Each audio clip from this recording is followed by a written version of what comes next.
Assalamualaikum warahmatullahi wabarakatuh. Selamat malam bagi kita semuanya. Di sini kami dari kelompok paper 1 ingin menjelaskan tentang hasil diskusi kami tentang paper yang sudah kami buat yang berjudul Analisis Etika Pemenuhan Hak Anak dalam Era Digital berdasarkan perspektif utilitarian untuk mewujudkan kesejahteraan bersama. Sebelum kami mempresentasikan hasil diskusi kami, izinkan kami memperkenalkan kelompok kami. Saya Sanggar Pahan dan teman-teman saya, Ferry Kurniawan, dan Nusatriat Maja, Nabilah Brina Ashifa. Sebelum kami menjelaskan secara lebih lanjut tentang hasil diskusi kami, di sini kami ada beberapa daftar isi di mana ini akan menjelaskan susunan materi yang akan kami bahas. Yang pertama itu ada abstrak, di mana abstrak ini berisi ringkasan umum dari penelitian dan isu etika yang kami analisis. Kemudian ada pendahuluan, di mana pendahuluan ini menjelaskan ringkasan umum dari penelitian dan isu etika. Selanjutnya ada identifikasi etika, kemudian ada perspektif etika, kemudian ada solusi, di mana solusi ini yang melandasi langkah etis bagi orang tua, platform digital maupun nanti pemerintah. Kemudian ada justifikasi sosial, di mana ini akan menjelaskan dampak dari solusi yang diusulkan terhadap kesejahteraan bersama. Selanjutnya ada kesimpulan, di mana ini akan merangkum hasil analisis secara singkat, dan yang terakhir adalah penutup.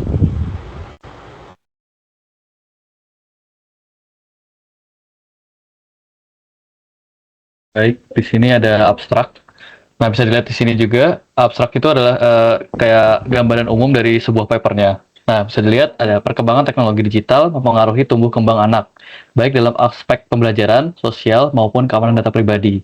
Nah, pendekatan utilitarian digunakan untuk menilai bagaimana kebijakan dan penggunaan teknologi memberikan manfaat terbesar bagi anak dan masyarakat.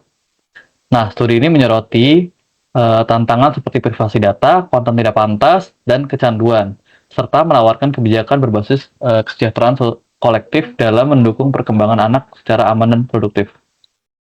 Next. Nah, selanjutnya ada pendahuluan dari bab satunya. Nah, di situ pendahuluannya itu bisa kita baca secara garis besarnya itu adalah perkembangan teknologi digital memberikan peluang bagi anak untuk belajar dan berkembang. Namun, itu juga memiliki risiko seperti apa? Nah, ada paparan konten yang tidak sesuai, terus pelanggaran privasi, dan kecanduan. Nah, karena itu, anak itu kan kelompok yang rentan ya. Nah, diperlukan pendekatan etika yang menyeimbangkan manfaat teknologi dengan perlindungan hak anak. Nah, kajian ini menggunakan perspektif utilitarian untuk menilai bagaimana kebijakan digital dapat memberikan manfaat terbesar bagi kesejahteraan anak.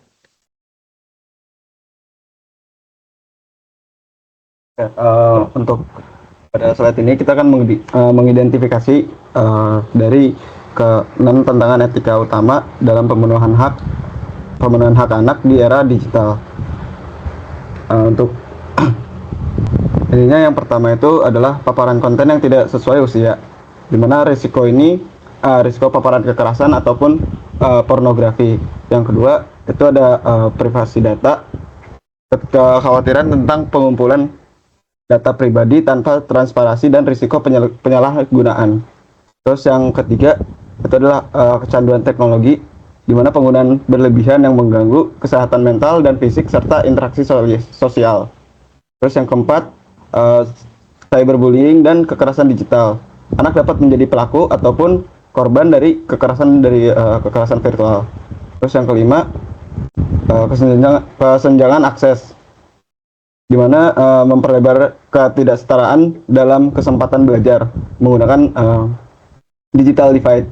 Lalu yang keenam itu berkurangnya interaksi sosial, di mana waktu di dunia digital mengurangi kesempatan untuk bermain dan berinteraksi secara langsung. Bisa di next. Untuk perspektif etika, kita menggunakan perspektif utilitarian yang berfokus pada manfaat terbesar bagi kesejahteraan anak. Perspektif utilitarian ini menilai penggunaan teknologi digital berdasarkan manfaat terbesar bagi kesejahteraan anak. Teknologi yang mendukung pembelajaran dan keamanan dianggap etis, sedangkan konten berbahaya dan penyalahgunaan data dipandang merugikan. Karena itu, Diperlukan regulasi dan pengawasan yang memastikan teknologi digunakan untuk hasil positif yang lebih luas bagi anak.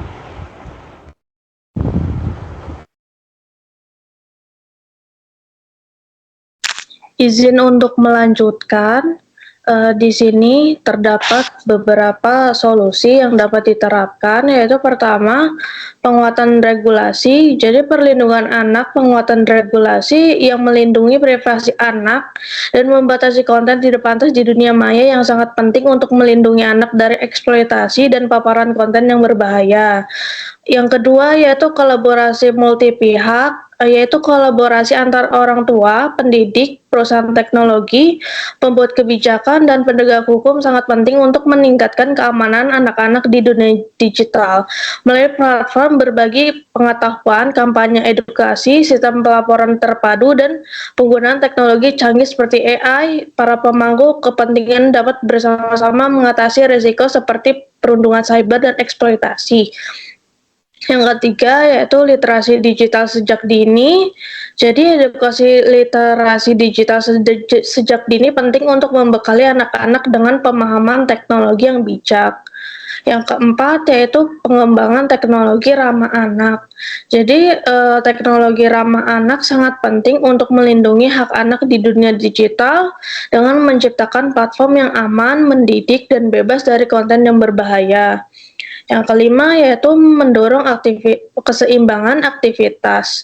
Jadi media sosial mengubah cara berinteraksi dan berbagi informasi secara cepat dan murah, memungkinkan individu membangun merek pribadi dan jaringan sosial. Namun, penggunaan media sosial juga dapat memengaruhi perkembangan sosial emosional anak dengan dampak positif seperti kreativitas dan keterhubungan sosial. Namun juga risiko negatif seperti gangguan kesehatan mental dan kecanduan. Jadi orang tua perlu mengawasi penggunaan media sosial anak-anak dan memberikan bimbingan agar tetap aman dan sehat. Yang keenam yaitu pemerataan akses teknologi. Jadi pemerataan teknologi dapat menjadi solusi untuk memastikan hak anak di dunia digital dengan mengatasi ketimpangan akses internet dan perangkat. Bisa di next. Kemudian ada justifikasi sosial. Solusi yang diajukan penting karena melindungi anak dari risiko digital melalui regulasi dan pengawasan yang tepat, sekaligus memastikan teknologi dimanfaatkan secara aman dan edukatif. Literasi digital, kolaborasi lintas pihak, serta pemerataan akses memungkinkan manfaat teknologi dirasakan secara adil dan mendukung kesejahteraan anak. Bisa di next. Selanjutnya yaitu kesimpulan. Kesimpulannya yaitu teknologi digital berperan besar dalam perkembangan anak, memberikan manfaat dalam akses informasi, edukasi, dan keterampilan baru. Kemudian perspektif utilitarian menekankan bahwa kebijakan digital harus mengutamakan manfaat terbesar bagi kesejahteraan anak dan masyarakat. Selanjutnya, perlindungan hak anak di dunia digital memerlukan regulasi yang kuat, teknologi ramah anak, serta kolaborasi antara pemerintah, orang tua, pendidik, dan platform digital.